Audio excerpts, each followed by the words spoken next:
Hey everybody, today Rahdo Talks for episode 46 of the podcast, and it should be a good one. We've got a whole passel of new games of interest, 2 top 10s to revisit, and as always, Jen will join me for some insightful questions and some quite all over the place answers. And as always, folks, send more questions. The list was actually a little short this month, which is okay because there were so many games to talk about. But questions to questions@rahdo.com are always appreciated. You are the fuel that keeps this podcast running, everybody. So hit me hard for either personal or game-related stuff. And one other announcement, hey, maybe Jen and I will get to hang out and play a game with you in the next few days. It's Tuesday when I'm filming this, and tomorrow we're getting on a plane to fly down to Vegas, baby, to go to the first inaugural Dice Tower West convention. Jen and I will both be there, and she'll be selling her wares. I'll be playing some games, so if you're in the neighborhood, stop by and say hi. And enough, folks, because I got to get the rest of this thing recorded because I haven't even packed yet. So hang on, we'll be right back.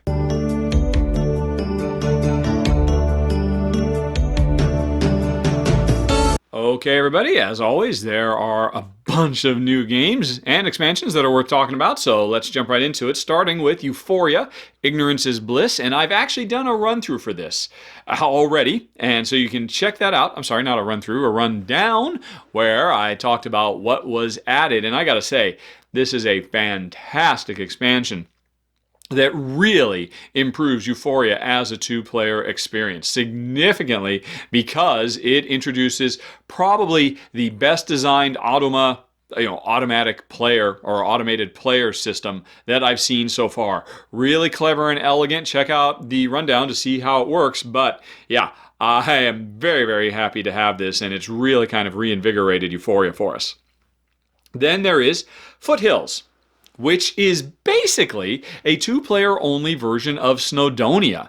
I don't know what that means at all. Snowdonia is already a fantastic two-player game, but presumably this is going to take, kind of the core feel of the game and introduce new kind of dueling mechanisms. I don't really know. Tony Boydell, the original Snowdonia designer, is teamed up with a brand new first-time designer, and I'm curious to see what it is, because still to this day, Snowdonia is one of my 10 highest ranked worker placement games. So a new offshoot of it called Foothills is definitely interesting to me. Then there is actually 2 games, or really kind of 3 games, all bundled up together. I have already done a run through years ago for Jaipur, which is often regarded, rightfully so, as one of the best couples card games out there. Jaipur is absolutely fantastic. So it is now getting a reprint with new art. I don't know if anything about the game is changing, but to coincide with this re-release, 2 sister products are coming out as well from different designers, but I guess kind of set in the same Arabic marketplace setting. One of them is Ankhor and the other is Jodhpur. I don't really know much about them other than the fact that Jodhpur has art from Vincent Dutray, so yes, please. But considering how great Jaipur was, these other 2, I'm interested just by association. So, it'll be interesting to see what that's all about. Then we've got Menestrels. This is a new game from Bruno Fedudi, who has, done a lot of very well-respected designs over the years. Probably his best-known game is Citadels. He's a very, very sharp and well-respected designer. So him working on this is interesting. It's also got art from Dave Cochard, who is probably one of the best artists working in board games today, but he doesn't get anywhere near as much love and attention as some of the other artists out there do. His work on Dungeon Pets and Dungeon Lords is still some of the best the industry has ever seen. So a whole new card game with art from him that looks really fantastic from what's shown so far, that's a really big deal. But what really attracts me about this game is Bruno's co-designer, who is a real-world medieval scholar, and apparently has brought the idea to Bruno, and the game really tracks closely to the historic reality of traveling troubadours, of minstrels trying to make their living. So that's a lot of stuff coming together to make Menestrels a very interesting title indeed. Then we've got Bloom. And now this is basically a reprint of a nice little roll and ride I did a rundown for a few months ago called Bouquet. And I think, as far as I know, it's the exact same game, but it's gotten completely new art. And I haven't seen the new art, but from what I can see of the cover, it looks really nice. And, yeah, Bouquet was really, really cool. You can check out my rundown to see why. I'm glad to see it's going to be getting a wider release and more people will be able to get their hands on it. Then we've got Project Elite, the Zombicide Invader crossover set. This is really insane. I guess it must have been well known this was coming because it was part of the Kickstarter campaign for Project Elite. And I don't know if it's even going to be available for people other than those who backed on Kickstarter. So maybe I shouldn't be pulling it out or calling it out. But I'm still really keen on this anyway because what it is an opportunity to bring characters from one of the Zombicide games. I'm not sure which one. Zombicide Invaders, I guess. To bring the enemies, the zombie monsters from that, into Project Elite and convert all those minis and all their gameplay. I love that idea. And for Zombicide fans, you can bring all the really cool aliens from Project Elite and bring them into the Zombicide system. That is such a cool idea. I don't care about Zombicide at all, but I know it's really well loved and its minis are very, very cool. So more Project Elite, that's very neat to me. Then we've got Sushi Roll. Now, I have to admit, I have never played Sushi Go, but I know it is an incredibly popular and well-loved card drafting game. And so, while it's always seemed a little bit too simplistic to draw Jensen my attention, I'll be honest, you take out the cards and you add dice, turn Sushi Go into Sushi Roll. Yeah, okay. I'm intrigued, mostly just because the original is so well loved. So I expect this will be a really sharp game too. I have to admit, I'm not really interested in the subject matter at all. I'm not a big fan of sushi, but it's probably worth checking out, Sushi Roll. Then there is The Captain is Dead, Dangerous Planet. And Jen and I really love The Captain is Dead. A great ode and homage to Star Trek. Really kind of captures the feel of players, being members of the crew of the Enterprise, trying to fight off, attacking enemy ships and deal with all kinds of onboard disasters and catastrophes. We weren't that keen on the first expansion, Captain is Dead Lockdown. We're afraid it kind of took away and literally locked down too many of the core gameplay mechanisms that made us love the original game. But now there's a third expansion coming out. And yeah, I guess we love the first so much that the second hasn't turned us off from trying the third, Dangerous Planet, where finally the crew gets to beam down to the surface. So that's really, really cool. And I love the idea of some kind of little mini campaign connection. You play through a game of Captain is Dead. If you win, you then get to go and beam down to a planet and play Dangerous Planet. And I'm not saying they're doing anything like this, but I could certainly see them doing it, and that'd be really, really awesome. But still, Captain is Dead is very neat. I love the art, presentation style, so I'm really keen, as a longtime Star Trek fan, on checking out The Captain is Dead, Dangerous Planet. Then there is Pursuit of Happiness Experiences, the second expansion for Pursuit of Happiness, and it's on Kickstarter right now. When I discovered, oh my gosh, this is coming on Kickstarter, I very quickly busted out Pursuit of Happiness with the first expansion, Community, got that played, and it reminded us why we loved Pursuit of Happiness so much,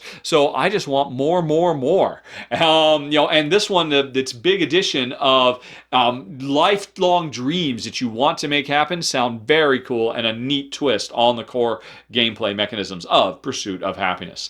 Then, this is another one that I guess maybe they're not available. I'm not really sure. I think they were part of a Kickstarter campaign, and I just kind of missed it. So maybe they'll be available, maybe not. But Welcome To, which is a really cool roll and write, except you don't roll dice, you flip cards. So a flip and write, I guess, is maybe what people are starting to call them. Welcome To is neat. And when it went on Kickstarter, a whole bunch of really kind of oddball variant boards to play on were added. One of them is about ice cream trucks, one of them is about zombies, one's about viral outbreaks, one's about Halloween, a bunch of them, which just add so much replayability to the core game. I'm hoping they're going to be available for people who have, like me, just the original version of Welcome To, and they're not necessarily tied to all the other stuff. But I'm really not quite sure. So I guess time will tell. But they looked really, really neat. Then another expansion, the Quest for El Dorado, the Golden Temple. Oh wait, no, this one's not an expansion. This is a sequel to the Quest for El Dorado, which was an excellent deck building game from Reiner Knizia about racing through the South American jungles to find El Dorado. In this sequel, we actually now go in and explore El Dorado itself. And what I was talking about before, where I hope with the Captain is Dead, there's like overlap between the first one and the third one. You finish the first game, and that informs what happens in the next game, because it's a natural continuation of the story. Apparently, they're doing that with Golden Temples. Apparently, you can combine the games and turn it into one big Uber game. We race through the jungle, and then we race through the temple itself. Neat. Very excited about that. Then, I've already talked last month about the new Time Stories blue box series that's coming. Another one has already been announced, Time Stories Midsummer Night. So this is more a 2.0 Time Stories, where each module is now a standalone. They're not things that plug into the original core game. I'm expecting that's going to make them feel a little bit less like Time Stories, a little bit more like maybe escape room style games. That's not necessarily a bad thing. Everybody's curious to find out what this evolution of Time Stories is going to be, and we now know another title, A Midsummer Night, which of course is going to have overtures to, Shakespeare's famous play. Alrighty, then we've got Deadly Doodles. And I have to admit, I'm never really one to go for games from Steve Jackson games, the Fluxes out there and all of that. But I read the description for this, and it sounds like a really cool little roll and write that's kind of a cross between the gameplay of Railroad Inc. and Avenue, but with a dungeon crawl theme. That's awesome, because I love Railroad Inc., and I love Avenue, and I love fantasy dungeon crawls. So this could be a really cool thing. Can't wait to see how it comes together. And then after that, we've got Newdale, which is a sequel to Oh My Goods, and it continues the storyline from first Tybor the Builder and then Oh My Goods. And so now that same, it's not a fantasy universe, but it is a kind of make-believe universe, has been expanded hugely, because this is like a big box game. This is not just a tiny little card game that continues to tell the expanding story. So much so that this one actually comes with a big old storybook, like Above and Below or Near and Far, or I can't think of it. This War of Mine. This is a first for designer Alex Pfister. And so that right in of itself right there is very, very interesting, because he has been very subtly working narrative into Eurogame designs. Now he's going all out on a big narrative Euro, which is something we've never really had.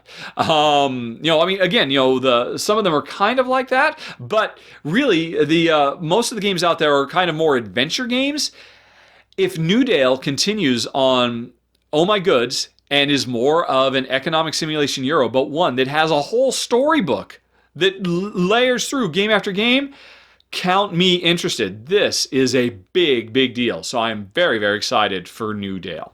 Then after that, we've got Darwinauts. And I've already been told I will be getting a prototype of this so I can do a preview for it when it goes on Kickstarter next month, I think.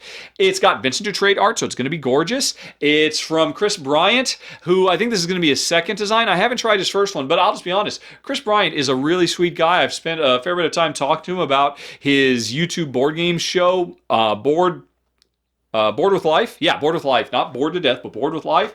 And so, I'm excited to see what he's come up with. I know it's going to be gorgeous, and it's basically a Carcassonne-esque tile laying game crossed with a worker placement game. That is intriguing. So, Darwinauts, can't wait to give it a go. And after that, we've got Kingdom Rush Rift in Time. Now, apparently Kingdom Rush is a very, very popular mobile app video game. I don't know anything about it. I don't really care anything about it. I guess it's some kind of tower defense game. I'm interested because the board game implementation of it is a co-op Tetris piece tile laying game. And considering how good the recent spate of competitive Tetris piece tile laying games have been, they've been coming out over the last few years, a co-op one is very, very, very intriguing to me. So I am all about Kingdom Rush, Rift in Time. Then we've got Atelier, the Painter's Studio, which this one's a bit of a gamble. It doesn't really have a known developer or designer or artist or publisher necessarily. Actually, that's not true. It's getting published by AEG, but still, there's very little information about it. I mean, AEG, I'm generally pretty happy with the games they put out, so that's nice. But really, what's bumped this up to garner my interest is the fact that the description of it sounds a lot like a dice version of Fresco, living the life of a Renaissance era painter, trying to do frescoes and all that stuff while, taking care of yourself. Fresco, the dice game, I would be all over that. And while I'm sure that's not what it is, it sounds like it. It feels like it from the description. So I'm definitely there for the Painter Studio. Then there is Cooper Island. And now this is from one of the designers of Solaris and La Granja. That's it. That's good enough for me. I don't know what it's about. And I certainly couldn't tell you from the description that's on Board Game Geek that is completely content free. All I can tell you is the title. Actually, you know what? I put this on a week ago. Let's see if they've actually changed this description to give us any kind of idea what Cooper Island is about. Let's just see. Andreas Odenhall, again, his designs are great, so I'm interested, but it's a tile placement, worker placement game. And, oh man, this is ridiculous. The special thing about Cooper Island is the way players mark their victory points. They take small ship markers around the island and show their progress. On the way around the island, they find smaller islands inshore that grant valuable benefits. That is their sales pitch? That is a terrible sales pitch. I want to take them at their word that that's something special, but it doesn't sound special. But still, the designer is what's pulling me in here for Cooper Island, not the description at all. Then after that, we've got Quirky Circuits. And this is from designer Nikki Valens, who really kind of stood out and got a lot of attention during her brief stint as a designer at Fantasy Flight Games, which I just noticed in my description. I said Final Flight. I need to edit and update this because it's Fantasy Flight. Everybody knows that. FFG Games. And apparently, she left FFG. Even though, that's like one of the few steady jobs you can get in the board game industry. So, I don't know why she left. I've heard there's rumblings of, it's not necessarily a great place to work. I don't really know anything about the rumor mill. All I know is, we really enjoyed, I know she's been involved with a lot of designs. Her big thing was, now I can't think of the name of it, that storytelling game, which was all storytelling, but it was really beautifully done. We were really impressed with it. And now, I can't rest until I look up the name of it and then just be very embarrassed that I can't remember the name of it because it's going to be really obvious when I get there. It was... Why can't I still can't find it. Oh my gosh. All right. But apparently she's done work on... Eldritch Horror, Arkham Horror, 3rd edition, whatever, don't particularly care.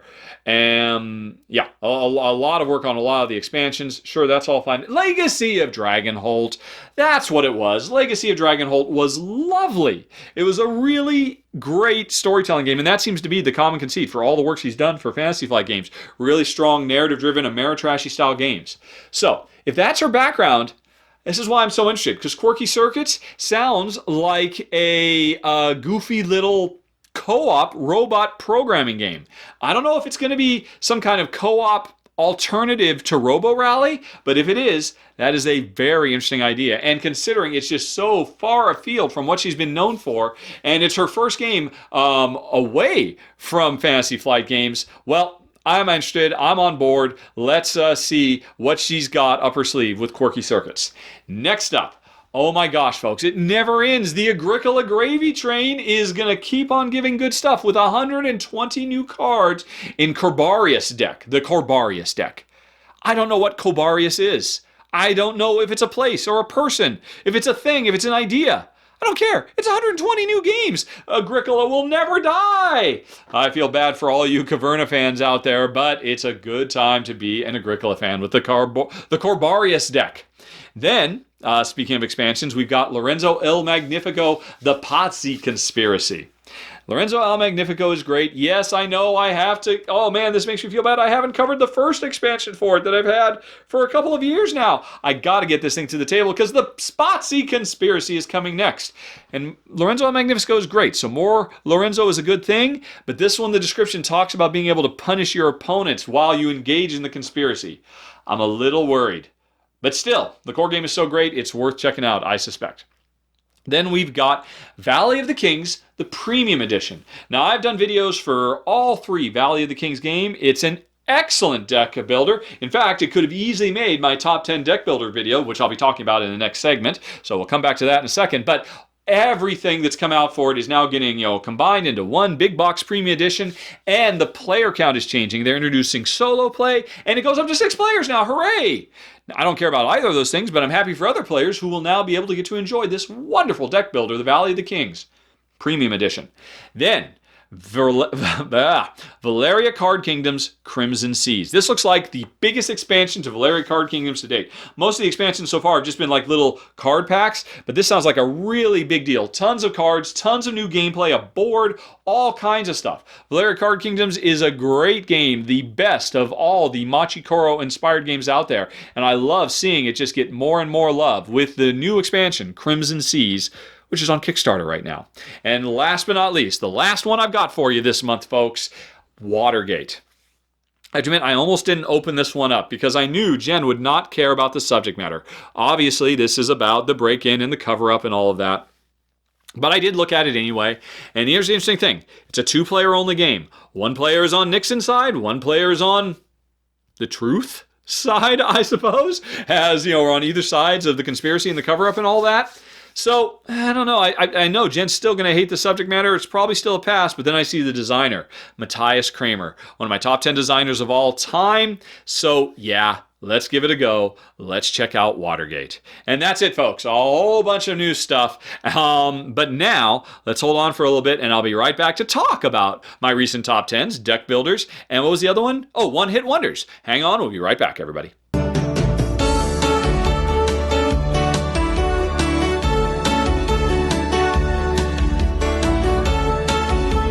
Okay, everybody, it's been a while, but it's time to revisit a couple of top 10s, both of which I filmed just in the last couple of weeks. And like always, I'm going to spend a little bit more time talking about these 2 topics, games that didn't quite make my list and why, and maybe some stuff that folks have suggested online as well. Although, there's a new twist. Somebody, I'm sorry I don't remember who, recently requested, or actually I should say, recently shocked me to say, yeah, I listened to your podcast, I love it, and I never watch your videos. Now, I didn't think that existed, but apparently that's a thing. And so he's always been frustrated that when I get to these top 10 recaps, I never actually mention what was in the original top 10, because he doesn't watch the videos. So, I'm just going to start doing quick rundowns of the top 10s themselves, just literally saying what they were, and then I'll talk about the additionals. So, with that in mind, let's talk about drafting first. My top 10 was, actually I had a couple of honorable mentions, Ginkopolis and Honshu with the Hokkaido variant, but the actual top 10 was Boomerang, Tybor the Builder, Steampunk Rally, Keyflow, Fields of Green, or Among the Stars, you prefer sci-fi, Between Two Castles of Mad King Ludwig, or Between Two Cities, if you prefer less fanciful, silly stuff, Warsaw, City of Ruins, also known as Capitals, Subdivision, Notre Dame, and the number 1, Seven Wonders. As you might notice if you're familiar with those games, my take on drafting meant really simultaneous action selection card and tile drafting games, which is to say you have a hand of cards or whatever, you pick one, you hand the rest to your opponents, and sitting next to you, and then everybody reveals at the same time. Lots of different ways you can draft, but that's the way I define drafting for this. And the games that didn't make my list, well, I had 4 right off the top of my head. Greed is a really, really good drafting game from Donald X. Vaccarino, and ultimately, I got rid of it because I hated the theme. Actually, I didn't mind the theme, but my wife hated the theme, and I thought it was a really dumb move. Apparently, the original theme for Greed was roaring 20s era prohibition mobsters, and they changed it to like a 50s, 60s,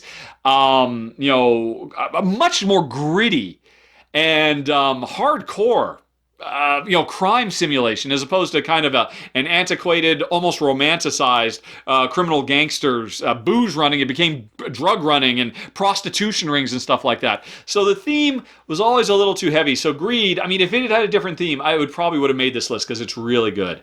Fairy Tale is a very nice card drafting game as well, just not as good as any of the ones I mentioned. Oceanos, I was really close to giving that one the nod too. The drafting in it is just okay, but the push your luck in it is gorgeous. It's also a drafting game from Antoine Bauza, the designer of Seven Wonders. So Seven Wonders, my number one. Like I said, it almost made my top 10. His other big drafting game, or his lesser known one, Oceanos, really smart. And then there's also Ancestry, which I have but have not played yet. It is from designer Eric Lang. And Eric Lang is a super hot designer, and Ancestry's really slipped between the cracks. Nobody seemed to pick up on it. Supposedly it's really good. We're drafting cards to make an ancestry or a family tree. That could be really cool. I don't know. I'll try it someday. But so since I haven't played it, it didn't make my list. But those were the four I had considered also making it. But let's look at what other people recommended. Okay, the biggest one that was recommended over and over and over again. A lot of people said I really missed a trick by not including Paper Tales. Mea culpa. Paper Tales might have made the list. In fact, I would be shocked if Paper Tales wouldn't have made the list. The problem is I only ever played a prototype of it. The publisher never sent me the final version. So, I mean, I'll mention it now because I do remember the prototype was really, really good. And it's already gotten expansions. I mean, I think it probably has a long, healthy life ahead of it. And maybe it should have made this list. But like I said, I just couldn't in good conscience do it having only played the prototype. So Paper Tales didn't make it. A lot of people mentioned, or actually a few people mentioned Bunny Kingdom, which I believe is from Richard Garfield, the designer of Magic the Gathering. And it's a card drafting game mixed with an area control, mixed with really cute, adorable little bunny minis.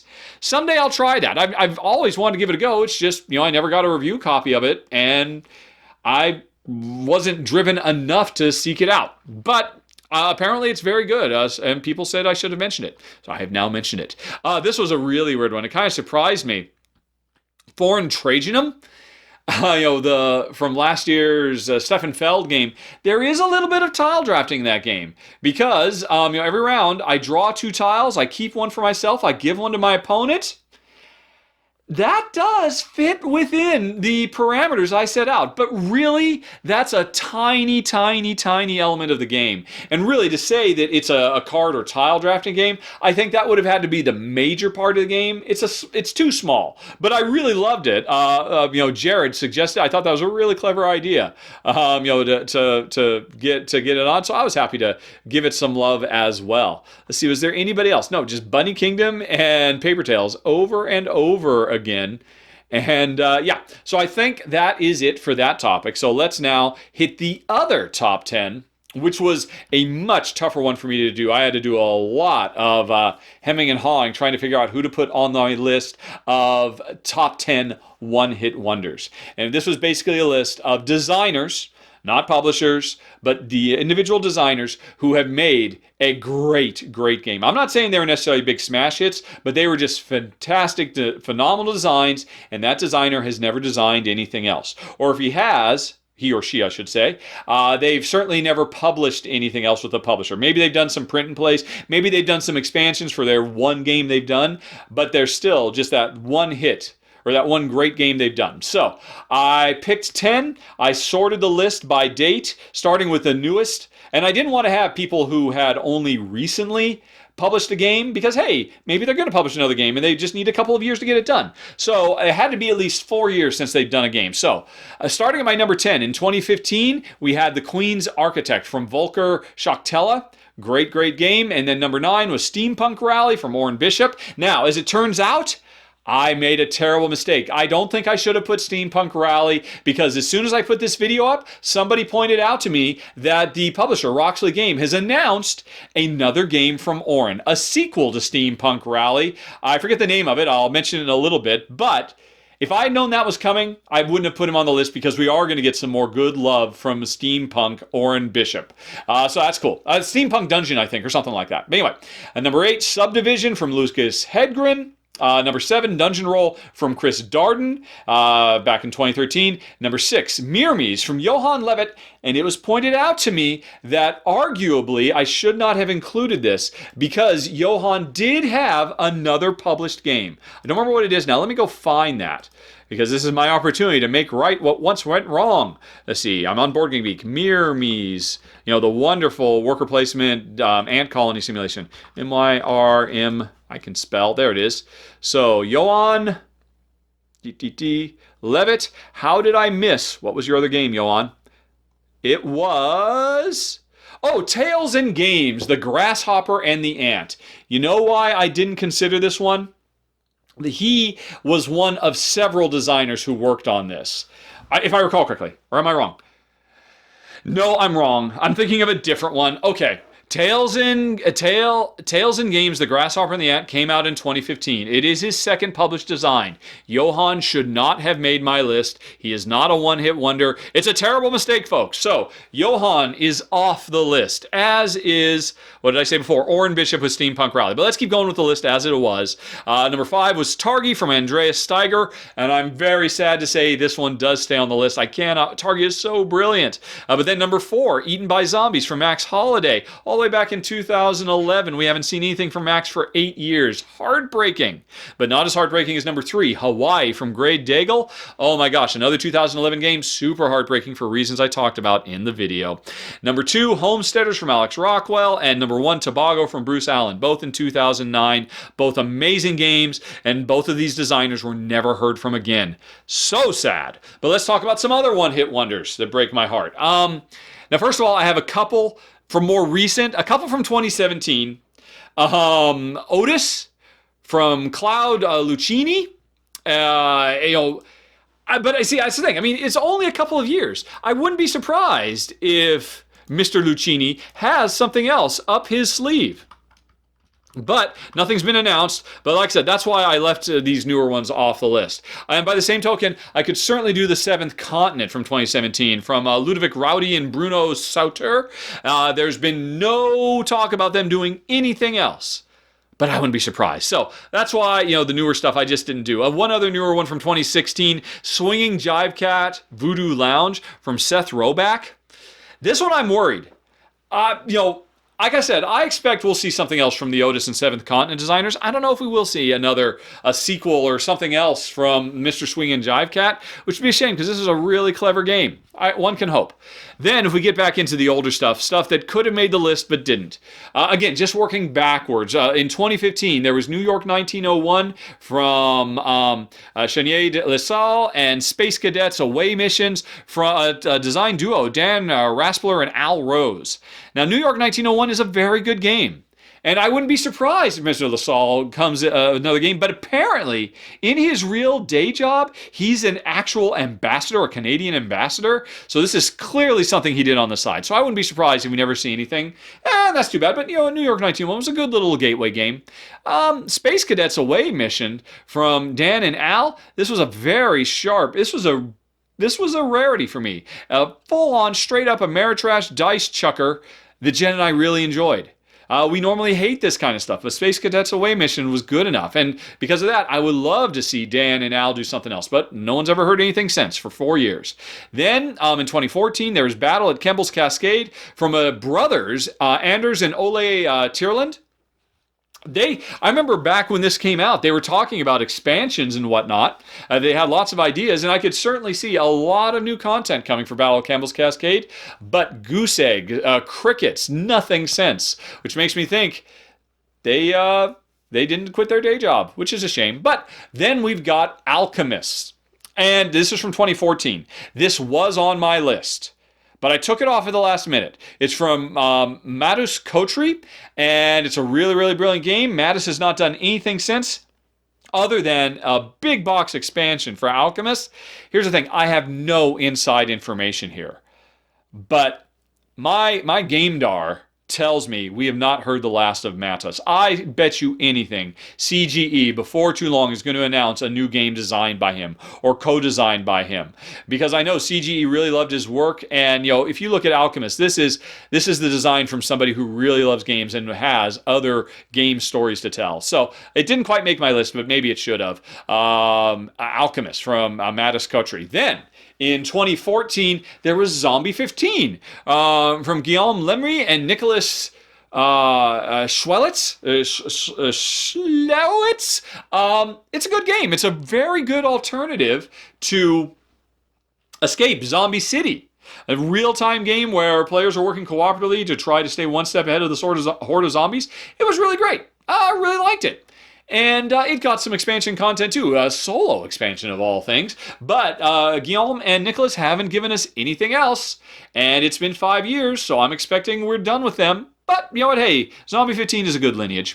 And now, this one, man, Brian Meyer in 2012 gave us The Underground Railroad. Freedom, The Underground Railroad. That is a brilliant, and more importantly, an important cooperative game. It is a milestone in modern designer board game history by being at once a really good, well-designed, and fun cooperative game, but at the other one being an amazing emotional roller coaster that brings history to life and can be used as a wonderful teaching aid and educational experience, all about trying to free slaves via the Underground Railroad, with this dark chapter of American history. Brilliant on so many levels, and I would so love to see Brian tackle other tough history in the same way. Man, I really hope we haven't heard the last from Brian, because Underground Railroad, Freedom of the Underground Railroad was amazing, and I bet you he could do great things. Then moving on to another 2012 game, Darkest Night from Jeremy Leonard, another great cooperative game. Got a lot of love, eventually got an expansion and a big deluxe reprint, but nothing new. I think Jeremy it seems like he's just happy to continue to support Darkest Night. Because there is, I know, a thriving community of players who really love that fantasy co-op. Had a little bit too much dice rolling, and we really hated the fact that, Jeremy decided as a two-player game, players should control multiple characters. That kind of killed it for us. But it was a really good design. Very, very sharp in a lot of ways. And the last one that I did not call out was from 2009. Yes, I know, folks. I looked to earlier years. I just didn't find anything. I guess back in the earlier years, when it was much harder to get a board game published, if you published one, you were going to get another one published. But nowadays, that anybody and their mother could publish a board game, you're going to see a lot more one-hit wonders going forward, because the market is just open to so many more people. But, my last 2009 game was Arctic Scavengers from Robert Gabhart. It was a sad tale there. The first out of the gate Dominion inspired game. It could have been the second deck builder on the market and could have really gotten a lot of momentum. But there were all kinds of problems, as I understand it, with the publication. It took a long time for it to ever see the light of day. And in the meantime, Ascension and Legendary and other second and third run deck builders were able to follow up on the success of Dominion. It should have been Robert. It should have been Arctic Scavengers, and it wasn't, and that's a real shame.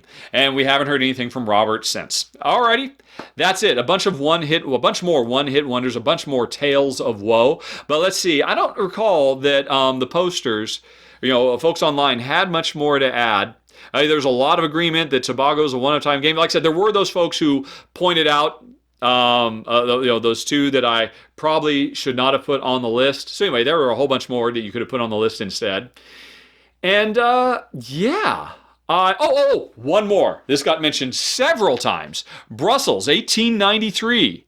Everybody thinks that should be a one-hit wonder. Who was the designer? It was Ention. I remember that. Let me look up his full name. Brussels 1893, published in 2013 from Ention Esperman. Why didn't that make my top? Because it's a great hit, Jen. I loved it. And everybody says, he was a one-time designer. I'm like, no, he wasn't. Everybody forgot that the year after Brussels came out, he was the co-designer on Essen the Game. And that was a properly published game. So I think Ention, although actually I think Ention is still working behind the scenes. I think he's not being a designer anymore. I think he's a game developer now. I'm not sure about that. I could be totally talking out of my butt there.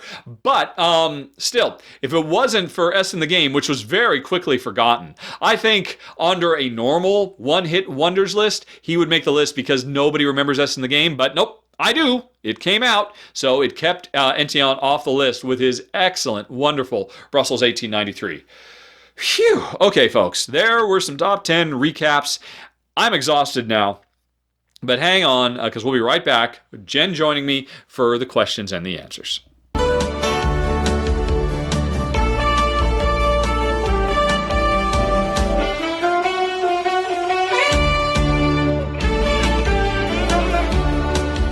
Hey everybody. Okay, it's time for the questions, time for the answers, time for Jen to just tune out for a little while I do the game-related stuff. She might pop in every once in a while, but you might hear her clicking away in the background because she is getting ready for Dice Tower West, which we'll be going to tomorrow. She's got to get a bunch of pictures ready to have a little interactive iPad display slideshow scrolling thingy. Photos. And she thought, well, this is going to be a really boring thing. Hey, how about we record the podcast? This will be a good way to pass the time. I don't know what's more boring, having to catalog all the pictures or answer game-related questions. She apparently has no response to that. No response. Alrighty, well then let's get right to it with Ike wondering that if I could only keep my 5 favorite games, or my top 5 favorite games, or my top 6 to 20 favorite games, which would I pick? On a more general note, what's more important, quality or variety? So that's an interesting one. Honey Pie, what would you choose?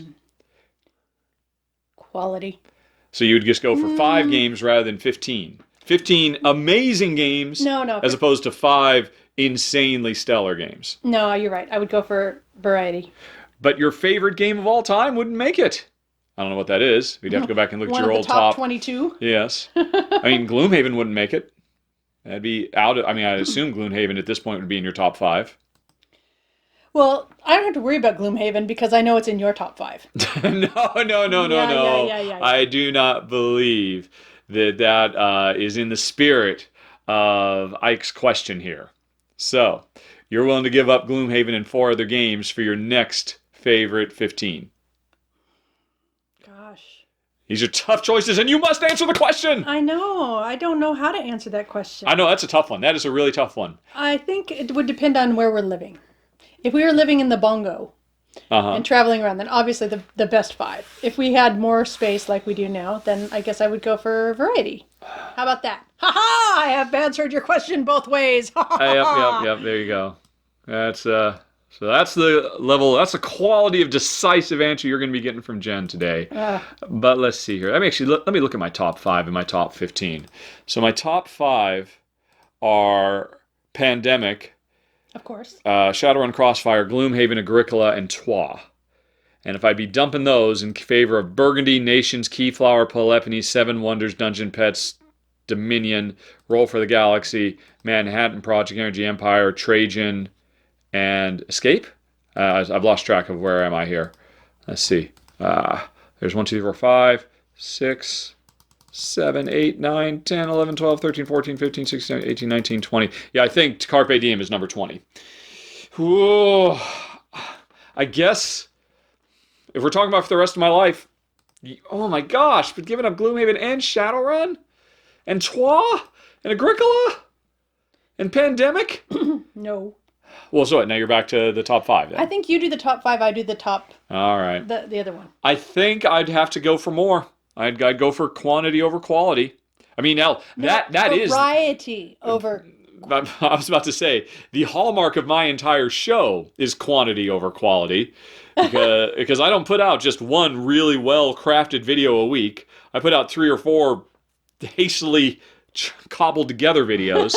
So if that's the byword for my show, I guess it should be for my life as well. So I'll go for numbers 6 through 20. That's a tough choice, though. Alrighty. Then we move on to Chris, who wonders, since he's enjoyed Isle of Skye so much, he's looking to pick up one of the expansions, but I haven't covered either of them, Journeyman or Druids. Have I done a run-through and he's just missed them? If not, then why? Pray tell why?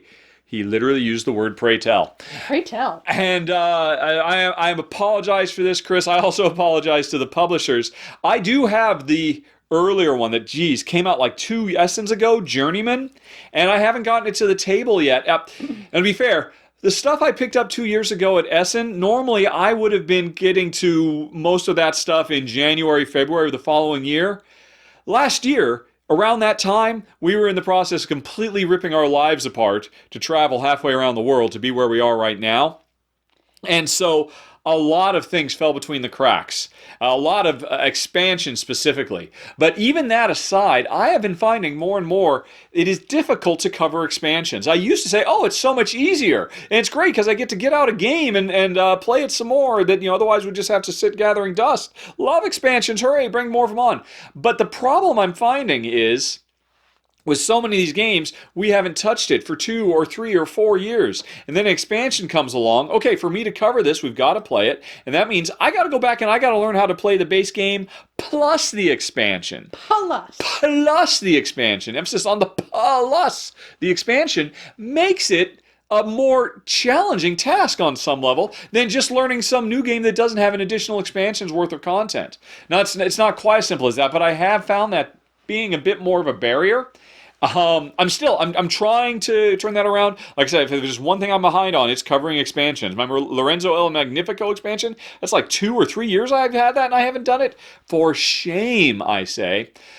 But, it is just the nature of it. I am hopefully going to get Journeyman covered in the next couple of months. As for the other one, the more recent one, Druids, I don't have a copy of it. For whatever reason, I have a hard time getting some games from some publishers. Asmodee, because they now own Lookout, is like pulling teeth. It used to be when I went to Essen, I was able to get all the Lookout titles directly from artist Clemens Franz, who's like, big man on campus at Lookout Games. He does most all their art, and he was always able to cobble together a collection of them so I'd be able to cover stuff. But Lookout has basically Lookout has never returned my calls or my emails. I've written them over the years, and they've just literally never replied. So I've always had the impression they don't like me. And I don't know, it might be because I got in a slight argument years ago with Hano, the head guy there. I'm not really quite sure. It's just all very weird. And Asmodee, sometimes they're really great, sometimes they're not at getting me stuff. So, like I said, I haven't seen Druids at all, but even if I did, although quite frankly, if they had sent Druids, that would have certainly given me the kick in the butt to get Journeyman covered that much quicker. But, that's just the situation. I don't have a good answer. I should have had these covered by now, Chris, and I'm sorry, you'll have to look elsewhere. And I wish you the best of luck deciding.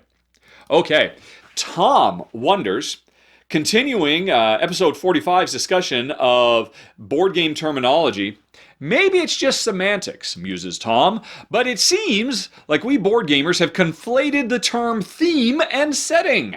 Do I agree, disagree, or not care? I do agree. And at one point I kind of cared. As theme was kind of becoming a buzzword, it was like, no, this is not themes. But strictly speaking, board games don't necessarily have themes in the common usage of the word. There aren't like these underlying elements to the game that try to inform and elucidate and draw together an overall narrative, kind of more of what the traditional novelist version of theme is. What are the themes of War and Peace? It's not that, the theme of War and Peace is not that it is set in Revolutionary era Russia. The theme is about sacrifice and all of that. And board games don't do that as much. So I guess I'm okay with it. And even if I wasn't, it doesn't matter. It's here to say. Just like I'm not necessarily okay with mechanics as opposed to mechanisms, I'll live with it. It's not the end of the world. Words change meaning all the time. Language is natural and it's supposed to evolve. As long as everybody understands what you're talking about, I got no problem with it, really. I mean, I guess maybe if you're trying to talk to an outsider and you say, the theme of this game is, and if they're cinephiles, they might say, wait a minute, I don't think you understand what theme is. But I think most people probably don't understand. I wouldn't be surprised if across broader culture, theme is changing in its fundamental underlying meaning. And c'est la vie, that is the nature of language. Okay, Tom does add that he will concede that dripping with setting does not flow nicely. Everybody says, oh, the game is dripping with theme. It's so thematic. But what they mean is it really captures the setting. Because whenever we say, what's the game's theme, we're really saying, what is the game's setting? Because we never talk about the actual theme. Because, I mean, what would the theme of Agricola be? The theme of Agricola would be adversity in the face of hardship, family pulling together. That would be the theme of Agricola. What would be the theme of Pandemic? It would obviously be, the modern world's weakness against the spread of virus because of our interconnectivity, and yet our interconnectivity is also our strength. Some kind of dichotomy there. That would be the underlying theme. But when people say, what's the theme of Pandemic? Jen was just looking at me. She didn't understand. What is this point? What was your... If I had said, honey, hey, what's the theme of Pandemic? Would you understand the question, not being a diehard crazy board gamer? I would more expect it to be, what is this game about? What is the kind of the feel and the flow, and what are we doing? And so I would have said, it's basically you start a farm, and it's how you grow your farm and you grow your livelihood over the course of, I don't know, the life. Of the life. Yeah. But I mean, I would say that's more about the setting. Okay. Yeah. And the setting is not necessarily what a work of art is about.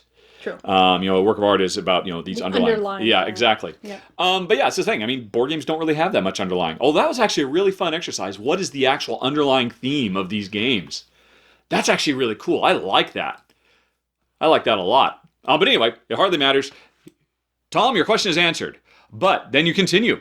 If I took a break, or I should say if we took a break, because Jen's part of this team too, if we retired from Rahdo Runs Through for a while, or took a break, what would be the 3 or 4 games that we would choose to play first? Because suddenly we have no obligation to play anything at all. We can just play whatever the heck we want. That's an interesting question. But he's full of interesting questions. Well, I think we'd probably go back to Gloomhaven, because it's been so long since we played. Especially because later this year there's an expansion coming for Gloomhaven, which unfortunately you can't just throw in. It's a continuation of the story after you've won. We're about 2/3 of the way through the main storyline, and then we put it on the shelf for a year, unfortunately. Yeah. Because we were playing every Sunday until you took a month off to go to England, and then when you came back, we just never picked it back up. But I'd really like to get that finished in time for the expansion, because the expansion continues the story afterwards, and that's really cool. But I'm going away again to England for a month. That's not going to help. But anyway, yes, I mean, I think we both agree. The number one would be we would both like to get back to Gloomhaven. Quite a bit. We'd like to return. What else? We have a lot of expansions for Agricola we've never touched. Oh, wow. We have you have no idea how many cards we've got that we've never seen. We've got at least 6 or 7, expansions. That each one of them has like 30 or 40 cards in it. Oh my gosh. I know. That would be fun. That would be a blast. That would be really good. Yeah. That's 2. Yeah. You wanted 3 or 4. 3 or 4. Well, I was just thinking, surely Pandemic. We could get back to that. Play. Do you want to? I love Pandemic. I know. Well, what would you want to play? Because there's regular Pandemic. There's all the different expansions. There's the Pandemic Rome one we played a little while ago. The Pandemic one with the water that flowed all over the place and you had to build the dikes. And the Pandemic where you're building the train lines to move the sick people because the cubes represent people. I want another Pandemic Legacy. Right, yeah, of course. So, but if Pandemic Legacy 3 were here, we'd be playing it for the show, regardless. Yeah. I'm just saying that's what I want. Well, yeah. Well, it'll be coming. It'll be coming for this year or next year. Okay. A third one. That's a tough one. Anything that basically we haven't been able to touch the expansions much. I think, like Castles of Burgundy has 9 expansions. We've never played a single one of them, even though I have all 9 of them. No, there's 10 of them now, and I've not used any of them. That would be fun. We really hardly played, Nations, the expansion for that. We hardly played it at all. Yeah, that's tough for a third. But yeah, definitely Gloomhaven and Agricola. I think we both agree, number 1 and number 2. I almost feel like a lot. I mean, Dominion. We used to play Dominion a lot, like a lot. And you have no idea. There are so many expansions out for it now. Apparently, I just have no idea. You had no idea, honey pie. There are no ideas here. That's the 3. That's the 3. More Gloomhaven, more Dominion, and more Agricola. Okay. That was a tough one, Tom. You put us through the ringer, but now let's move on to Neil. who, first of all, hopes that we're both doing well. Aw, thanks, Neil. Thanks, Neil. Would it be possible to name the theme music that we use that I use for breaks in the podcast in the show notes? I saw your question before, Neil, and I do think that's a great idea. I have to admit, when I first started, I didn't really give it any thought, but it's getting to the point where I no longer remember if I've used one or not, and I don't want to repeat myself. And I make it tough for myself because I'm always trying to choose theme songs that don't have lyrics. And so there's a lot of great ones. I mean, I'd really love to do the Linda Carter Wonder Woman one, but I couldn't find an orchestral version of just the da-da-da-da.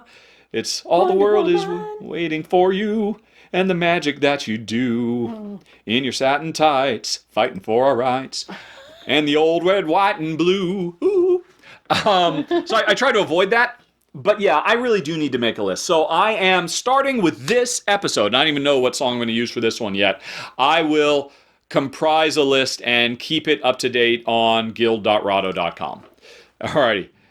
Neil's favorites were the Rockford Files and Grace American Hero. Yeah, every month, I keep thinking, have I done Grace American Hero yet? Yes, I think I have. As I would love to use that one again. And the Rockford Files, of course, was the one that started me doing it. Alrighty. But yes, consider it done, Neil. And the link for the thread will be in the show notes of this podcast.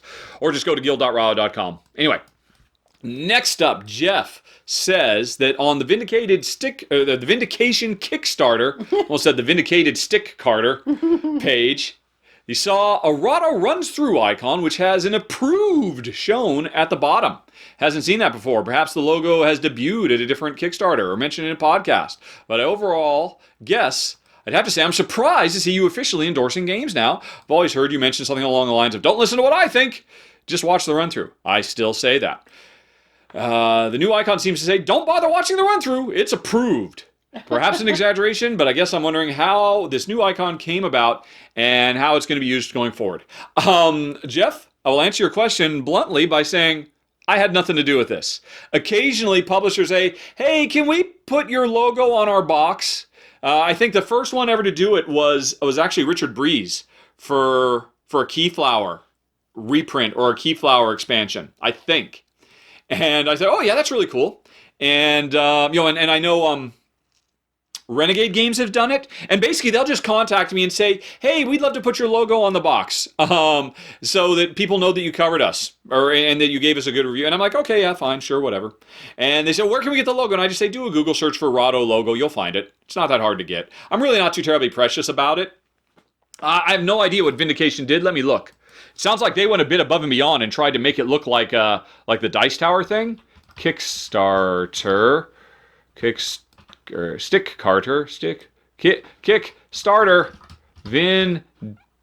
Vindication.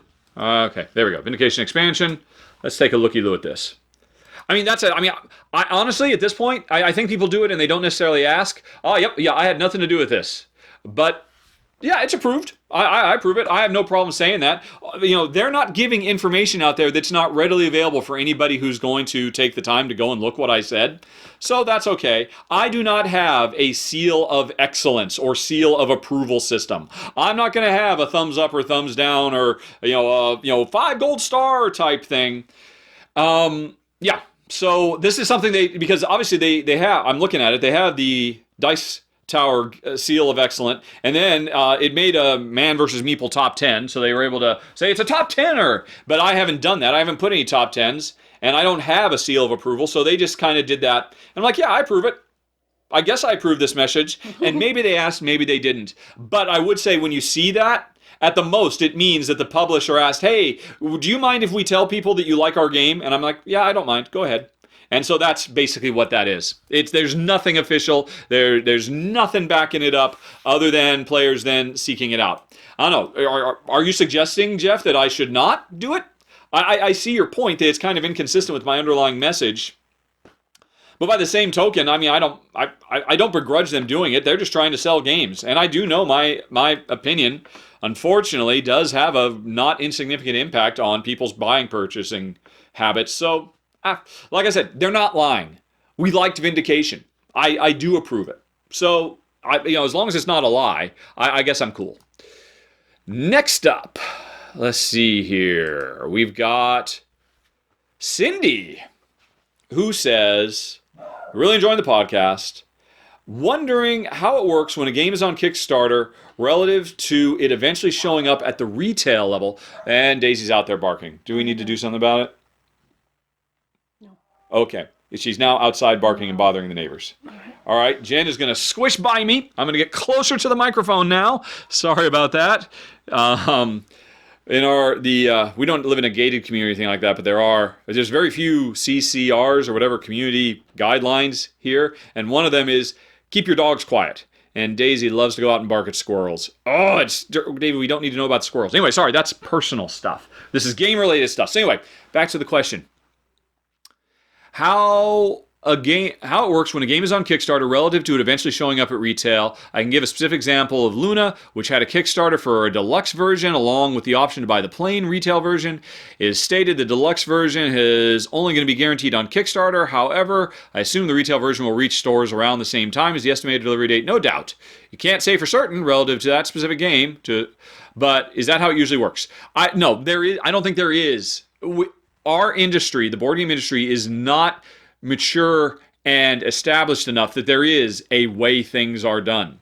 The movie industry has a way things are done with the relative release in theater and then release on home video and release on direct download and where deluxe versions and regular versions. That, the rules have been set. In other industries, the rules are not set. You have just described the rules according to Tasty Minstrel Games, the publisher of Luna, when they do Kickstarter deluxe versions. Other publishers might do radically different things. There is no usual at this point, unfortunately, Cindy. So I'm sorry I can't help it more. And let's move on to Phil, who wonders that if I had a special time machine to send one board game back in time to improve the net quality of Jen's and my board gaming experience, which game would it be and why? I don't know, Phil. What would it be? Okay, so I guess Phil's asking, should there have been a different game that was sent back in time for us to take that French road trip other than Pandemic? Or if not then, shortly thereafter, when we got back and I started looking for other games and whatnot. Maybe Dungeon Pets? But why? I mean, you can say, sure, send back Dungeon Pets so it's available to us 2 or 3 years sooner. But what impact would that have? I don't understand the question, Phil. I'm not sure. Yeah, I mean, I don't think we could have been hooked any more thoroughly. No. Yeah, we were in Hook, Line, and Seeker. I mean, to be fair, there were a lot of missteps. If we were starting out today, I don't think there'd be anywhere near as many missteps. I would not have made as many blind purchases hoping for the best because there's now so much more information about games. And quite frankly, there's so many more games coming out, and they're all, for the most part, well done. Back in 2009, 2010, there weren't near as many games, but there were still just as many so many missteps I made in the early days. Sending one back, I don't think is going to change that, though. So I'm sorry, Phil. You'll have to follow up with a follow-up question to this, explaining or giving an example of, in your own life, how sending something back. I mean, because maybe that's the problem. There's not that much to send back. I mean, it's not that far back in the past. We're only talking 8 or 9 years. I mean, maybe you're somebody who's been playing since the 70s, and you would love to send Agricola back to 1973, and that would be incredible. I don't know, maybe, but yeah, I can't think of that as, and you can't think of anything, can you, Honey Pie? No.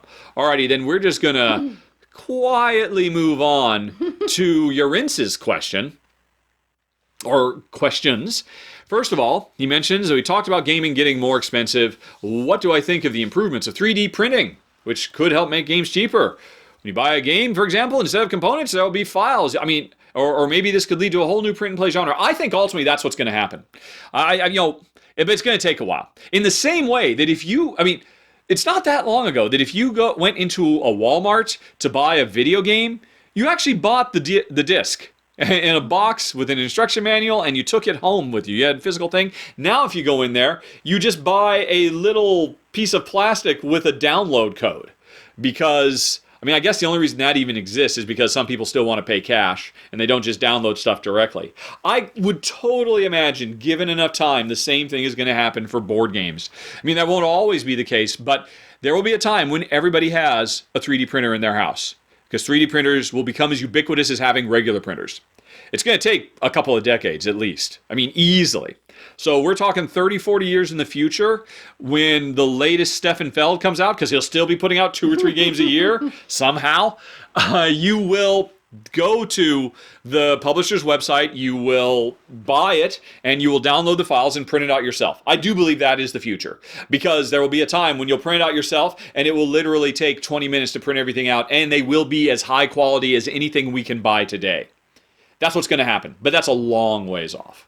And the reason it'll happen is because everybody will have a 3D printer whenever they, I don't know, need to make their own copies of their own keys. We'll have 3D printers that print metal or some kind of plastic that is strong as metal to be able to use for keys or for anything that you need in your life. I mean, it's just the natural progression of the retail sector getting destroyed and gobbled up by Amazon.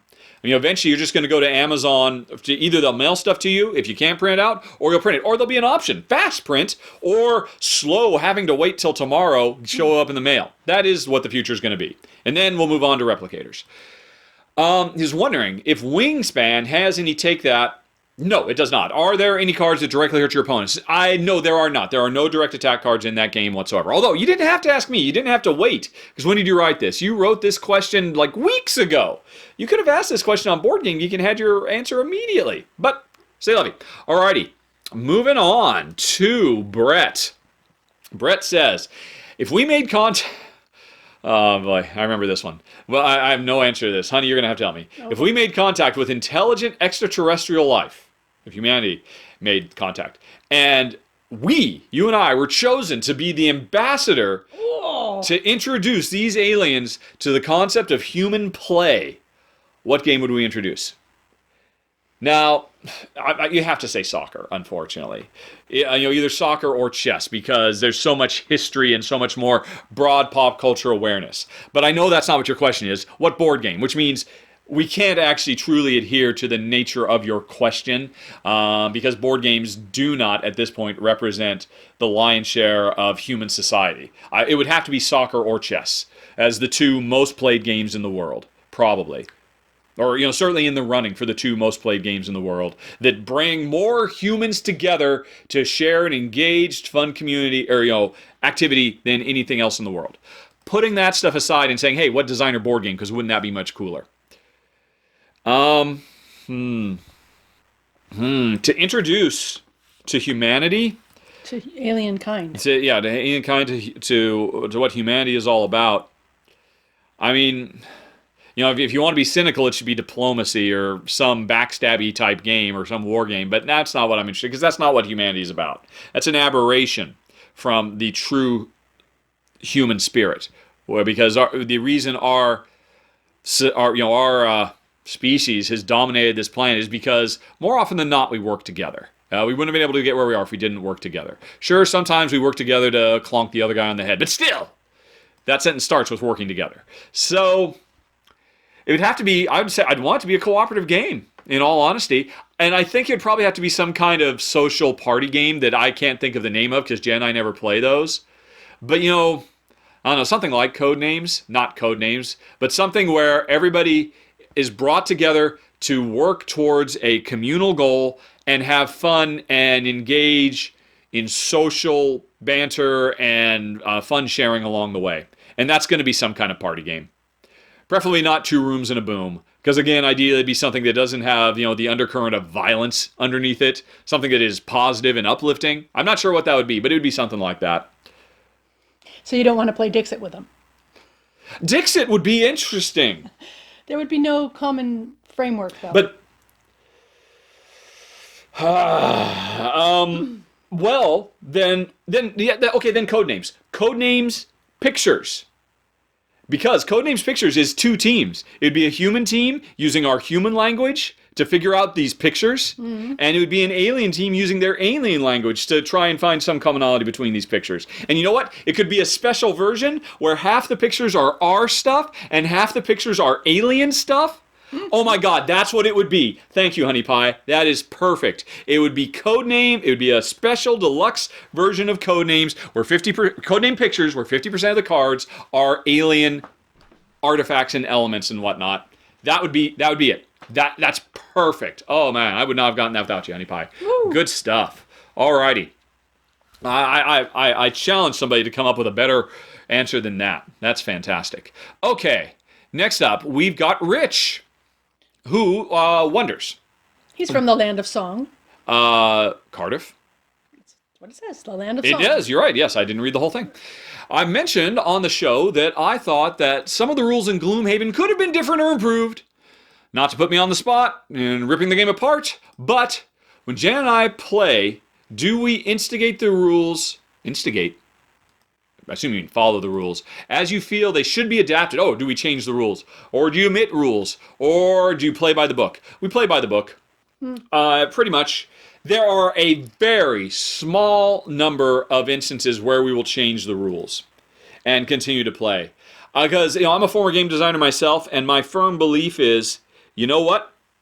The designer of this game has been working on this design for years. He has put it through hundreds, if not thousands, of playtest sessions and honed it to get it to its ideal place. And who am I to come along and say, nope, that's wrong.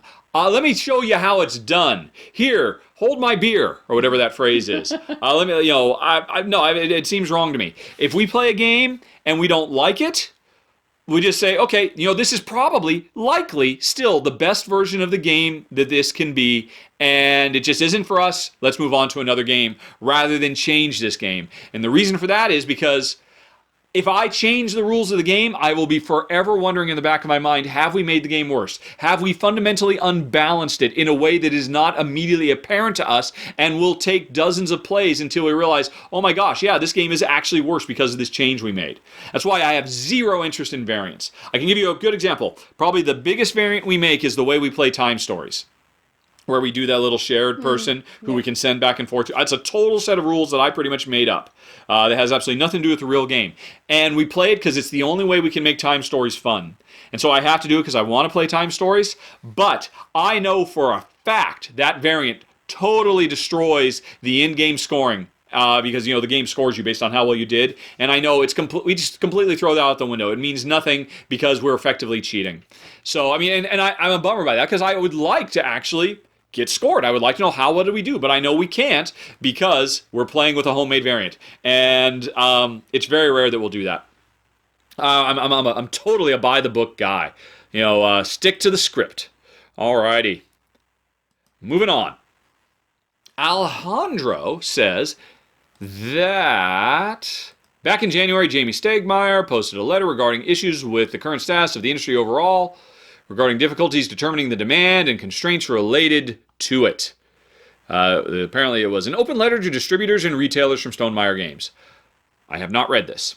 I understand that the board gaming market is difficult, and each product is unique, and that alone makes it hard to predict demand. Do you feel that some of the issues the industry faces are similar to what you encountered throughout your video game career? Do you have any take on what could be improved to mitigate this problem? Yes, there's an easy solution for this, and I've often espoused its virtues, and I have no idea why not all publishers switch over to this mode exclusively. And that mode is Kickstarter. All board games should be Kickstarted, quite frankly. No publisher should take that kind of risk. Jamie, who famously walked away from Kickstarter, should go back to Kickstarter, because a Kickstarter takes that risk out. You put your best foot forward as to, hey, this is what I am presenting to you as a game. Players decide if they want to buy it, and they put their money where their mouth is. And then the publisher knows whether they need a 5,000 game print run, or a 10,000 game print run, or a 500 game print run. That's how everybody should do it. It's just dumb not to. It's just dumb. So, yeah, it's an easy, instant solution. Unfortunately, I don't think that would work in the video game industry, because the overhead involved, it costs tens, and nowadays hundreds of millions of dollars to develop a AAA video game. And you can't get hundreds of millions of dollars in advanced pre-sales. I guess you could. I guess you could say, hey, everybody, this is the game. This is what our game is going to be, our Grand Theft Auto killer. We're going to have it done in 5 years. Would you like to give us some kind of indication of how much money we should spend on development based on how many of you are willing to give us money right now? Yep. I guess you could do that, but again, the time scale is so crazy different. It takes, these days, 3, 4, 5 years to develop a big game like that. It takes, 16 to 18 months for a board game. And plus, most of the board game work you can do long before you ever go to Kickstarter. And, and the cost, it's just, the economy of scale, it just won't work. So it's a different beast, I think, just because of the nature of the industry, and what it takes to actually make one of these games. Okie doke.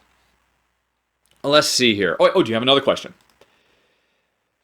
You mentioned in a previous podcast that you are running more videos than you had planned. Or running through more games, yeah.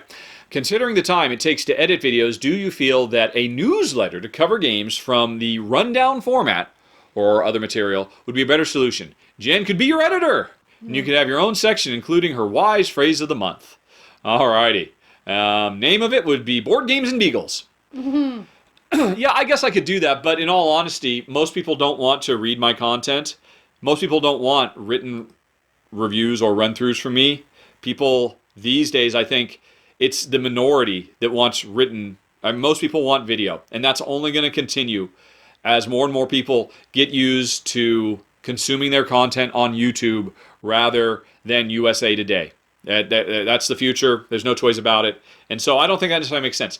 That said, since you brought the topic up, the original concept for these rundowns I'm doing now was a very, very different thing. What I was originally going to do was, literally right after Jen and I played a game, I would just pull the camera out and say, hey, here's what the game looks like. We just played it. It was fun. Here's a rundown. They're going to be like 2 or 3 minutes long. And then I was just going to compile them all into one show at the end of the month, which was basically just going to be like, hey, here's everything we played this month. And I did a few run-throughs, but the rundown is just what we played this month, just a couple of minutes so you can see what it looks like and whether we liked it or not. They were going to be pretty much straight up little mini reviews. But then I had the idea, well, you know what? As a Patreon reward, I could let folks see those videos early, if they back at the Runner Plus level. And so, okay, let's do that. That's fine. And I'll still just put them all into one video at the end. But then I thought, rather than having all into one video, I could just make a playlist so they could still stand on their own. And going through these machinations, if you go back and look at the first rundown that I did, I think it was for that little dice game, Space Base. For the first couple of them that I did, I had a rule, they're not going to be longer than 5 minutes. And I think Space Base is under 5 minutes. I think maybe the first couple were under 5 minutes. And that's because I was just really harsh. But I did try to do a little bit more than just say, hey, here's what the game looks like and what we thought. I tried to do, look, I'm going to tell less than show what the game actually plays like. But it just kept evolving. And it's like, that was so hard to do, to try to sum up a game in half of a turn. And nowadays, my rundowns run about 20 minutes. So it's ridiculous. Every day, they're just getting closer and closer to being run-throughs. And the entire original point was lost. And I'm thinking, I'm going to finish this year out doing them this way. And it means this year, the whole point of these rundowns was it's supposed to be so easy. Look, I'm still covering all these games that Jen and I played, but I only do like 10 actual run-throughs, and then I just do this little variety show thing. But now I'm filming more games than I did last year. So that did not work, and I'm more stressed than ever before. So next year, starting next May, I think the rundowns are going to stop, and I'm going to be, it is going to be, look, here's the game. Jen and I, we just played it. Here's what we liked. And that's it. No even hint of a run-through in there. And at the end of the month, all these things will be put together in one video, not something that will be split apart. It'd be very similar to John Gets Games. That's a YouTube channel. Very good YouTube channel. John Gets Games. He does a monthly summary of, hey, here's all the games I played. And he just puts an image of the box cover and talks about the game and gives each game a couple of minutes. It's going to be something more like that, except I plan on actually having the game on the screen and showing this stuff at the very least. I think that's going to have to happen because I'm killing myself. And I promised I wasn't going to kill myself anymore, and I'm killing myself more. To be fair, it's also killing myself less because filming in this room with everything set up all the time makes filming a lot easier. So hey, my life has gotten better, but my life has gotten worse because my rundown means I'm covering more games than ever before, and I just cannot do it, Captain. I don't have the power. So things are going to change. But anyway, All right. Oh, hey, was that it? I think so. Yeah, that was Alejandro with the journal question. Okay, that's it for game question, folks. If you hold on for a little bit, we'll be right back with some personal questions. And if you don't care about that, then as always, thanks very much for listening. Please say that was not very many questions. We need more questions, folks. This show relies on you because I'm too lazy to come up with topics on my own. So questions to, as always, questions@rahdo.com. And now, after this, whatever it's going to be, we'll be back with the personal Q&A. Hold on, everybody.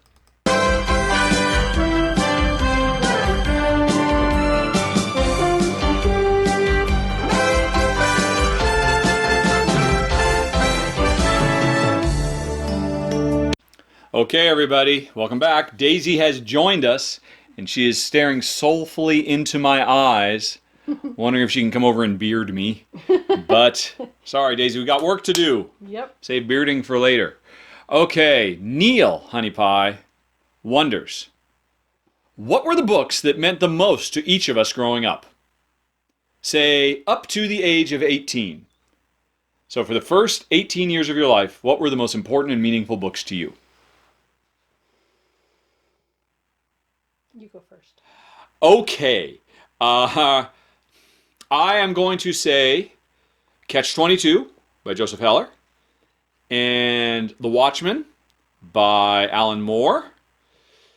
The World According to Garp by, is that Ken Kesey? I think that's Ken Kesey. No. Sometimes a Great Notion by Ken Kesey. And The World According to Garp by, I used to read John Irving, by John Irving. Let's see. Yeah, those are my four. Those are the ones that jump out to me that I think had the most impact on my worldview as I was developing a worldview. Still got nothing, honey? Oh. It's okay to say no books were of particular importance to my process of growing up. You can say that if you want. I don't think the people will think less of you. I'll shut the hell up and let you talk. I'm going to say that I had more informative books when I was younger. I think once I reached junior high and high school, I was busy reading whatever the assigned books were. Mm-hmm. And I don't know that I totally grokked them in the way that I would have grokked them a little later in life. It's fine. So my books tend to be younger. Right. So I'm going to say The Secret Garden by Frances Hodgkin Burnett. Okay. Was very, and maybe part of the reason I love England so much. A little bit of early Englanding there. Yeah. I loved the Black Stallion books as a kid, but I was horse crazy. I read all of them, had all of them. Got them at the Scholastic Book Fair every year. I can remember things like Charlotte's Web being really important. Mm-hmm. You know, that was, I think, a very important book about kindness.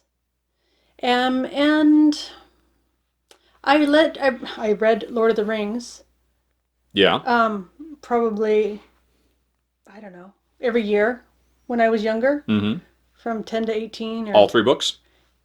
Well, The Hobbit was my favorite, but yeah, I would say all. So all four books? All 4 books, yeah. You read all 4 books every year?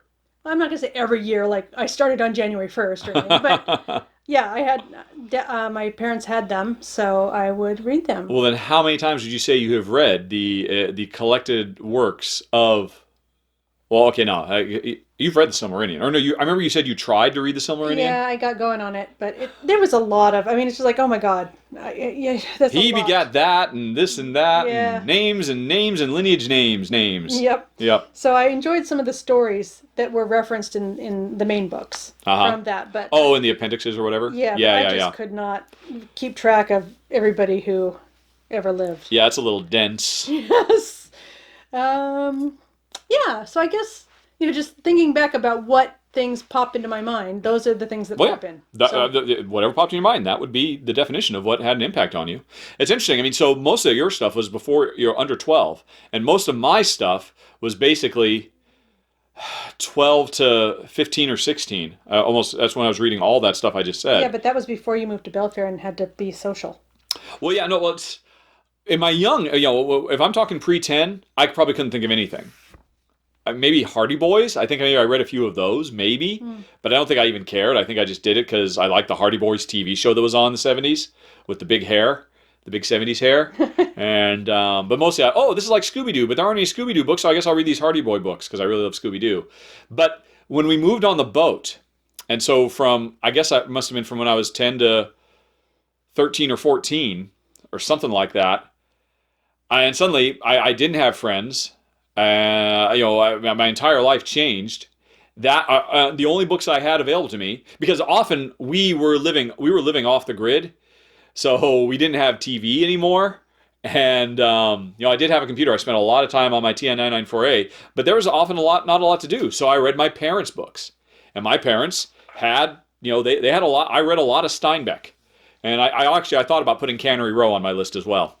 And they had Joseph Heller. They had all these books that were like a really big deal in the 60s and 70s. And that's what I read. And I read these books many times over and over again. And they really kind of impacted my worldview.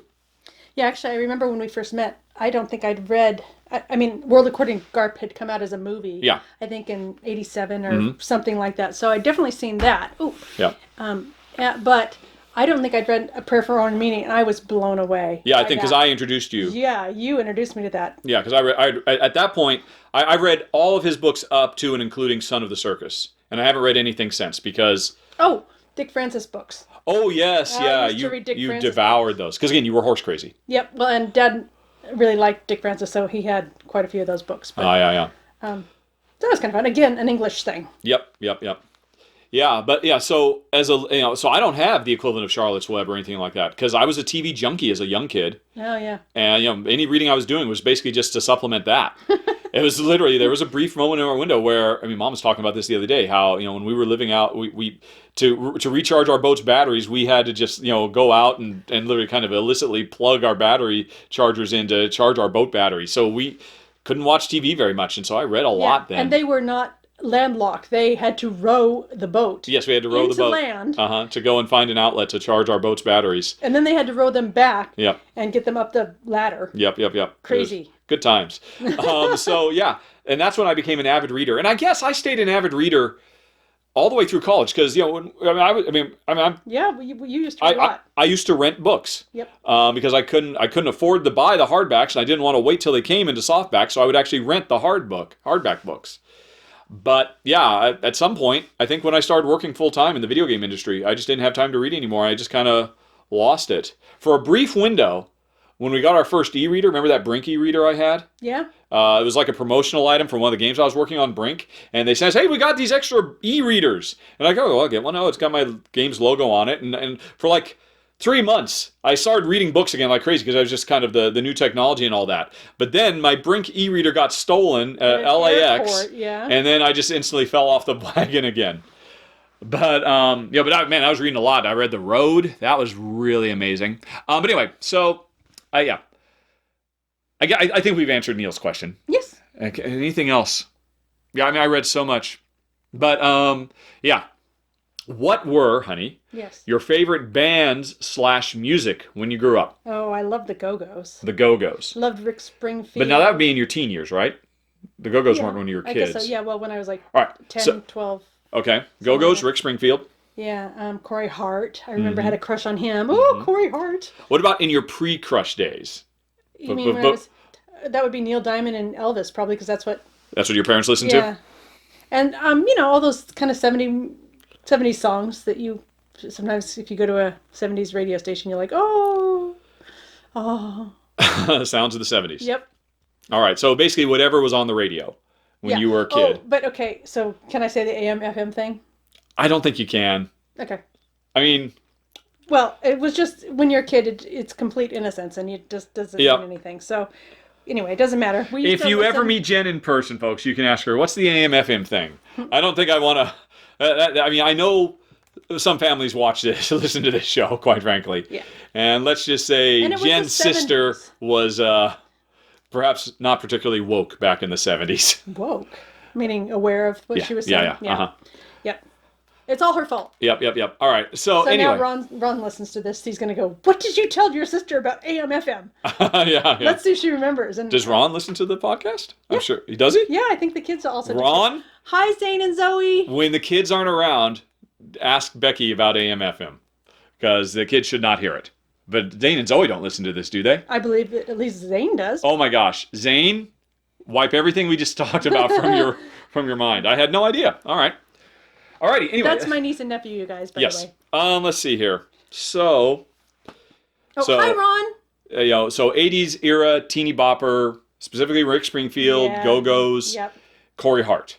And prior to that, whatever your parents were listening to on the radio in the 70s. Yep. And and my sister loved stuff like Pink Floyd and it's not Def Leppard, it's Led Zeppelin. Led Zeppelin, thank you. But would those be in your favorites? No, I have one Pink Floyd song I like. Yeah. So in the 70s, do you have a favorite that you remember from all that? Yeah. Oh, no, you said Neil Diamond. Well, Neil Diamond, yeah, that's definitely good. But what's that song about the sunshine that I like so much? Blue Sky. Shining on me, nothing but blue skies. Do I see? No, Blue Sky. Oh, you've stuck a different song in my head. Mr. Blue Sky. Mr. Blue Sky. Yeah, Mr. Blue Sky. Oh. Oh yeah. Oh. Is that ELO? No. I think it is. Yeah, I think so. I can hear it in my head now, but I can't think of any of the lyrics. Yeah. Da da do do do. Yeah. Yeah. Yep. All right. For me. Mr. Blue, you did it right. But then comes Mr. Knight. Yeah. Creeping over now, his hand is on my shoulder, never mind. Okay, anyway. That's a good song. That's an excellent song. It's a very cheerful song. Let's see. For me, as a kid in the 70s, born in 69, growing up in the 70s, pretty much the same as Jen in that, it's whatever our parents chose to have on the radio is what we listened to. We didn't really have much agency in the music arena until we hit our teen years. So, but for me, unlike Jen, who apparently her parents were listening to the equivalent of pop, top 20 Billboard radio stuff. Yeah. I grew up in a household where we listened to nothing but country and western. Woohoo. So I could recite to you pretty much the entire catalog of the Oak Ridge Boys or Tammy Wynette or, anything. And tell them how you won my heart. How did I win your heart? With I was thumbing through the C.W. McCall? Yeah. The song? Yeah. I know a bunch of C.W. McCall trucking songs, too, that are kind of like country and western rap, for lack of a better term. And Jen, I sung one for Jen, and she really liked it, and apparently I won her heart with that. Not quite sure why. Oh, it's just adorable. I'm pretty sure you've had me sing that on the podcast at some point in the past. I'm pretty sure. So, it was a lot of country and western, and I remember amongst all of that, the one song that really just spoke to me, because at the end of the day, I'm not a country and western fan. It's all I knew. And, so, Elvira, my heart's on fire. Elvira, giddy up, boom, bop. All that stuff. It's like, okay, I know it all. But the one that really jumped out at me was Queen of Hearts by Juice Newton. Because that was a crossover. It was one of those fabled crossover hits. That was, a precursor to Taylor Swift. And that was a pop song that they just happened to play on the country and western because Juice Newton, I don't know why. And that was a big deal for me because, I like that sound. Why can't we listen to more of the stuff that sounds like that? And less of Conway Twitty. So that was a big deal for me. And like Jed said, eventually we got into our teen years and we started choosing for ourselves. Yep. And you went hardcore 80s scrunchy hair coming out of the side of your head and leg warmins type stuff. Me, I was aware of all of that, but I very quickly became a snob because I discovered the Beatles. And I got so hardcore into the Beatles, and I went down to a used record store and bought every album they ever did, and I transposed them, or I re-recorded them onto cassette tapes, and I just listened to all of them over and over and over again for years. I can pretty much recite any Beatles song verbatim from start to finish. And I was so snobby. Oh, well, I like music with real instruments. Sorry, Aha. I don't think I'm going to take on you at this point. And now I'm sorry because that Take on Me is an amazing song. There was Erasure. All these songs were amazing, and I was just too snooty to appreciate them at the time because I was so hardcore. And just for the Beatles, but that means I completely miss Zeppelin. I had never heard a Led Zeppelin song in probably till college, in the late '80s, and and all of that. So I guess that's kind of my story. I can't think of anything else. Okay. Alrighty. Hopefully that answered your question sufficiently, Neil. All right. And then Ben says, several podcasts ago, I said I could argue how great The Last Jedi was on some podcast in the future. I'd meant to do it on the weekly Alaboom, which is a show, YouTube live streaming conversation show I do sometimes on Wednesdays. And Lance, the Undead Viking, is vehemently opposed to The Last Jedi. And of course, I love it. I've seen it 7 times now. I love it so much. I'd happily watch it right now. It is literally one of the best movies I've seen in years. I have a hard time not saying it is the best Star Wars film of all time. Quite frankly, it is that good. But anyway, so Ben points out I would get into a big knockdown brouhaha and articulate all my feelings on it. I have not done that. But what I have done, because Ben and several other people have requested this, you can go to guild.rahdo.com and go into the other stuff subforum. I forget what it's called. But basically, up near the top of non-game related or other topics, off topic, that's what it is. Go to guild.rahdo.com and go to off topic. You will find a thread called Last Jedi Blathering. And you will find, I don't know, probably 3,000 or 4,000 words worth of stuff I have written up on all the various topics of Last Jedi, contradicting every single weird, in my opinion, incorrect take on the film. And if you really want to see an absolutely abject, ridiculous deep dive into nerddom, that's there waiting for you. And the ironic thing is, I'm not even that big a Star Wars nerd. I'm much more of a Star Trek guy. So don't even get me started on how awesome Into Darkness is, because Into Darkness is awesome, as is Disco. But anyway, Ben, that's there available for you. I hope you enjoy it. Anybody else? If you just want to see some Star Trek mania, it's there for you. Star Wars? Star Wars, yes. Alrighty. And moving on. Lance, not Undead Viking, but a different Lance, says, totally coincidentally, what were our favorite books as children? No. Did we answer that? I believe we did. Did we? I guess so, yeah. Well, there was formative ones. Yeah, it was kind of formative, but it was kind of the same thing. You certainly did. Yeah. Yeah, okay. Hopefully, Lance, you can tell us whether we answered that question to your satisfaction earlier. Alrighty. Aside from board games, Lance's other hobbies include comic books and wrestling. Have either of us read comics before? Duck has got lots of I was going to let Jen go first. Oh. I have no idea. I don't think you have. There was some comic books around when I was a kid, and I think I remember the Super Friends ones. Mm-hmm. But, No care, don't care for it? No, and I think I sort of tried to do the Watchmen, because I know this is really big, and we have this big, thick Watchmen comic book still in the attic in Guilford, I think. So I think I tried to start reading that. It's too dark for you. Yeah. Yeah. So Jen is but you like the superhero movies? Of course, yeah. Now that you like Thor so much, would you read a Thor comic book? I don't think I would. Mm-hmm. I think I either want Got too many grown-up books to read? I want pictures or I want words. But pictures with words? It's the best of both. Well, I might as well have subtitles on then and watch a movie. No, because you can still hear them in your head. Your imagination is still engaged in much the same way, but it's supplemented by images which are not just which are handcrafted by an artist over and over and over again to enhance, the overall aesthetic and appeal of. I've been trying to get her to read Y: The Last Man for years. I think she would love it. Well, I don't even remember this. It's been sitting on your desktop, your Windows desktop. I bet you it's there right now. It has been sitting on your Windows desktop for probably 15 years now. What I think. the heck? What? And maybe you eventually deleted it because you didn't know what it was. I don't know what it is. It's a comic book series, and it's awesome. It's not on there. But yeah. Okay. Well, for a long time it was on there. Well, anyway. I had no idea. You did have an idea because I tried to get you to log it. I have zero recollection of this at all. Because you dismissed it out of hand, and you probably did okay, whatever, I'll read it, I'll just leave it there. And then you forgot about it for years, and now eventually at some point it got deleted. But anyway, so Jen has nothing to say about comics. I've been a lifelong avid comic fan.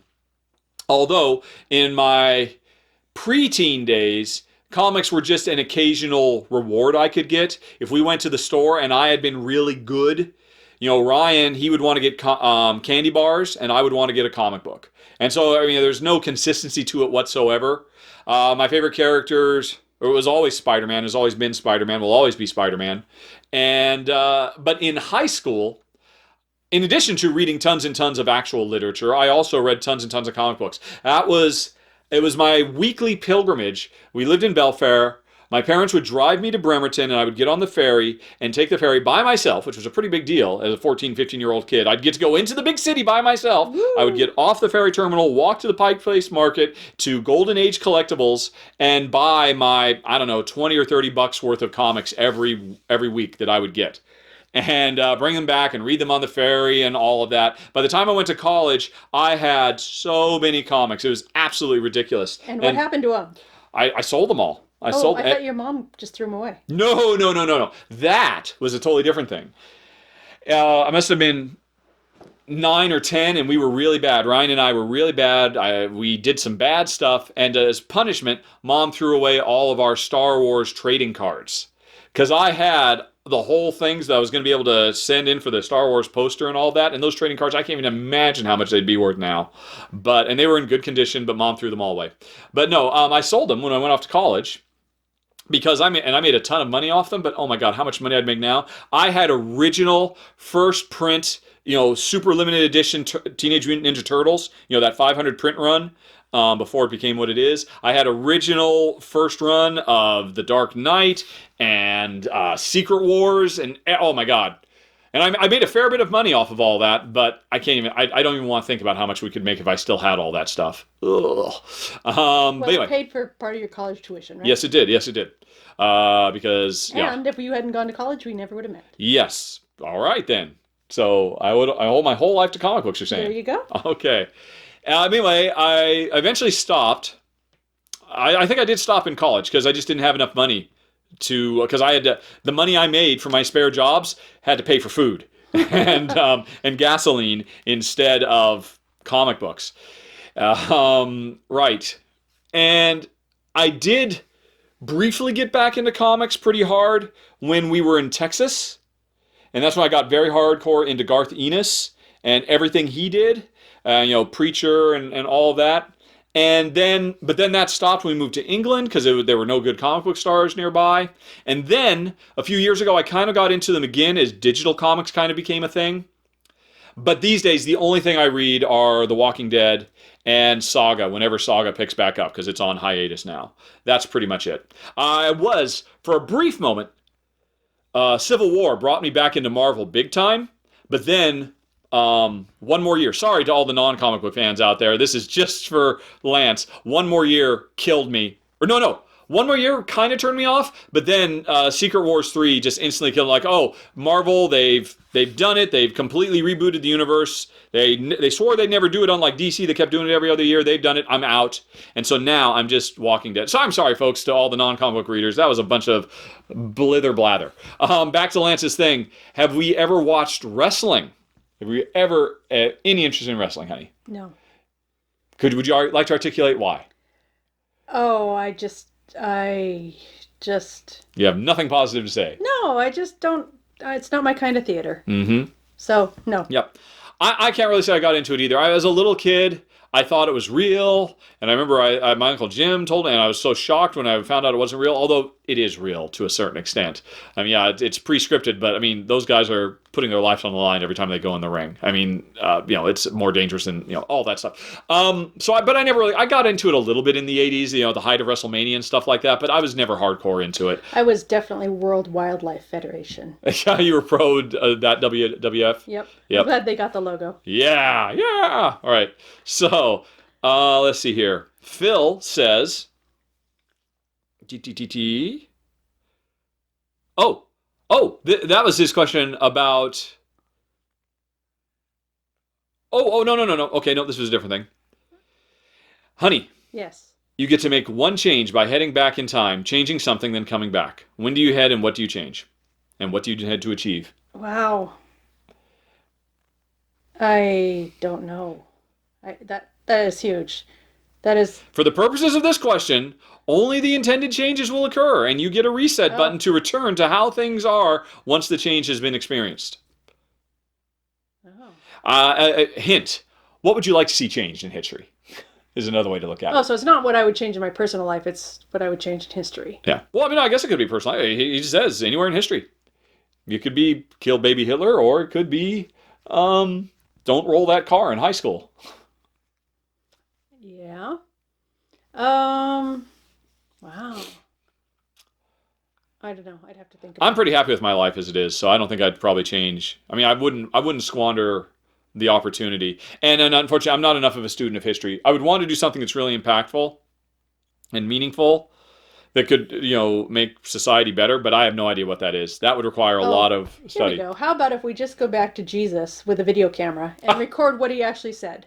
Okay. All right. So you're not even changing anything. You just want to go back and document. Yeah. That's pretty cool. And then we would have what actually Jesus meant. Or whoever the historical personage who has become Jesus. Right. In the zeitgeist. Yeah, because I think whoever was the inspiration for the stories and fables of Jesus. Sorry, religious folks. We can agree to disagree. But yeah, that's a cool idea. Just document proof. Yeah. But the problem with that is, religion runs on faith, and you're kind of destroying the tenet of faith because that's kind of the quasi-insidious thing about religion, that they wear their lack of actual empirical evidence as the fact that we have no empirical evidence is a good thing because it means that you have to commit yourself and give up your faith on faith. So it means it's more meaningful and real and spiritually satisfying and fulfilling for you. If you're just doing it because you know that you'll go to hell, if you don't follow the Ten Commandments, because you actually literally saw Moses come down and you saw the lightning strike, that if you know, then faith is meaningless. So I don't know what kind of impact that would have. Well, I was thinking more in terms of seeing how Jesus actually treated people. Yeah. And if people want to base their life about what some guy 2,000 years did, 2,000 years ago, then let's actually see what he did. But why Jesus is not the Prophet Muhammad? Fine. Or Buddha. All of them. All of them. All of them. That's what I want. You're not even wanting to change anything. You just want to go back with an iPhone and enough battery charge to spend 24 hours with each of them. Yeah. And you just want to do interviews with them. Sure. All right. Yep. That's great. I like that. That's more interesting to me. Going back and changing. Because I just like to go back to the beginning and get it under, answer the question of what was here before the Big Bang. Huh? Nothing. When time didn't exist and therefore nothing, and all that kind of stuff. Yeah. That'd be interesting. But again, that's not changing something. But again, I think it's easy for us to or it's hard for us to answer that because neither of us are history buffs. So I can't point to anything about the Archduke Ferdinand or, because you could say kill Hitler, but, that wouldn't change the socio-economical, political structure of Germany that allowed Hitler to rise to power. And who's to say somebody even worse wouldn't have come along, all that kind of stuff.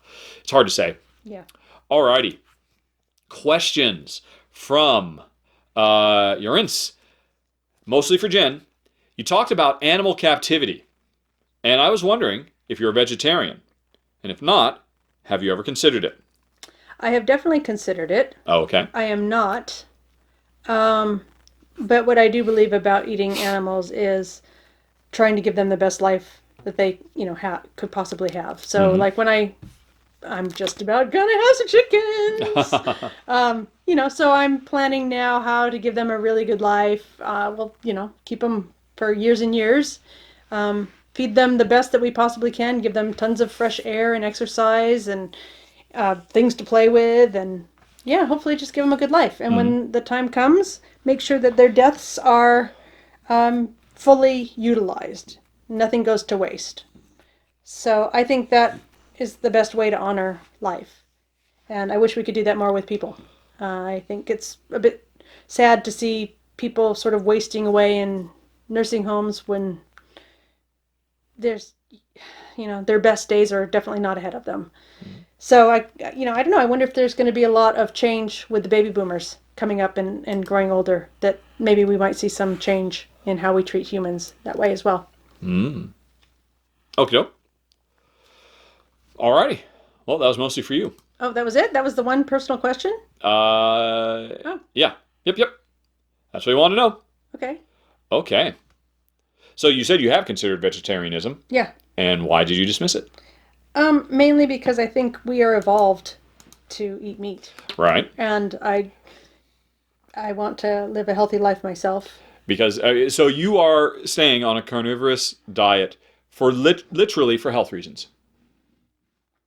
If it weren't for the fact that yes, the human species evolved on a diet predominantly of meat and and saturated fat, and that's therefore what we should eat to basically extend our lives as long as possible and be as healthy as possible. If you could have the argument made to you that no, it turns out that you could be equally healthy on a vegetarian diet, would you switch over? I think I would have to be convinced, and also it would have to taste good. Yeah. Mm-hmm. Because I do enjoy cooking and I do enjoy eating. Mm-hmm. So I think it would have to all work together. Okay. But, I mean, I think we're pretty low on the carnivorous ladder, if you will, in that a lot of people will just go out and have a pound steak or whatever, whereas I know that we need about 100 grams of protein per meal. And so we eat, I would call fairly conservatively on the meat. And we eat a lot of eggs, which doesn't harm anybody. So I think maybe I'm justifying to myself, but we got a half a cow and a half a pig in the fall from a local farmer who treats them as I would want to be treated if I was a cow or a pig. Yep, we toured their farm. They are out in nature at all times. They're not being, kept up in a barn or fed antibiotics or, eating grass and stuff, whatever pigs eat in the forest, all that stuff. I mean, it seemed really good. And so we wanted to support that kind of farmering. And also we wanted to eat that kind of meat. So I'm really happy that we're in a position where we can do that.